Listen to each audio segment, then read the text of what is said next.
आज थी शादी और मेरा बस एक ही टारगेट था कि इस बार तो मुझे हर हाल में कर्ल्स करने ही हैं, क्योंकि हर बार मैं स्ट्रेटनर लेके आती हूँ और अपना हेयर स्टाइल ही कभी नहीं कर पाती। तो इसलिए सबसे पहले मैंने कर्ल्स किया और क्या सुंदर कर्ल्स टर्न आउट हुए ना कि मैं क्या ही बताऊँ। अब कर्ल्स वर्ल्स करने के बाद सीधे बारी थी मेकअप करने की, क्योंकि पापा हमारे आ चुके हैं हम सबको वेन्यू पे ले जाने के लिए और हम सब अभी रेडी ही नहीं हो पाए हैं।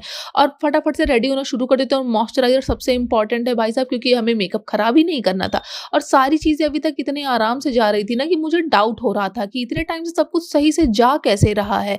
और ये मेरा डाउट बहुत जल्दी खराब हो जाता है, क्योंकि जैसे ही रेडी हो रही थी वैसे ही लाइट चली गई और बाकी का बचा हुआ मेकअप मुझे फ़ोन के फ्लैश जला के करना पड़ा। जहाँ पे लोग आईलाइनर सही से नहीं लगा पाते, वहाँ मैं फ्लैश में आईलाइनर मस्त लगा के रेडी हो जाती हूँ। और उसके बाद थोड़ी-सी भसड़ होना तो पक्का से बात थी, बट कोई बात नहीं, जब तक मैं पूरा रेडी हुई और तभी आ गई लाइट और मैं भी ऑलमोस्ट रेडी थी, तो फटाफट से अब बाकी का काम खत्म करते हैं और निकलते हैं वेन्यू के लिए, क्योंकि सिर्फ हम ही लोग बचे हुए हैं, वो भी सिर्फ मेरी वजह से इतना लेट हो गया है। और वेन्यू पहुंचने के बाद ये रहा मेरा final look. I was looking something like this, जो सबको बहुत प्यारी लग रही थी। सबने बहुत सारे कॉम्प्लीमेंट्स किए, अब तुम भी कर देना थोड़े बहुत। और मैंने सोचा था बहुत सारी रील्स बनाऊंगी शादी में, डांस करूंगी, मस्ती करूंगी, बट ऐसा कुछ हो ही नहीं पाया क्योंकि मुझे घर जाना पड़ गया। दैट टू व्हेन जब बारात एकदम आके बाहर खड़ी हुई थी, क्योंकि हमारी बड़ी मम्मी ने बताया कि तुमने स्कूटी बाहर खड़ी कर रखी है और अभी गांव में रिसेंटली किसी की बाइक चोरी हो गई है, तो जाके उसको घर के अंदर करो, नहीं तुम्हारी भी स्कूटी चोरी हो जाएगी। और ये पापा की वजह से स्कूटी बाहर रह गई थी, क्योंकि वो लेके गए थे और उन्होंने ही बाहर खड़ी करी थी। और जब दोबारा हम वेन्यू पे वापस लौट के आते हैं तो यहाँ पे जयमाल का टाइम हो गया था और इसके बाद मैंने कोई भी वीडियो नहीं बनाई और टाइम हो जाता है विदाई का।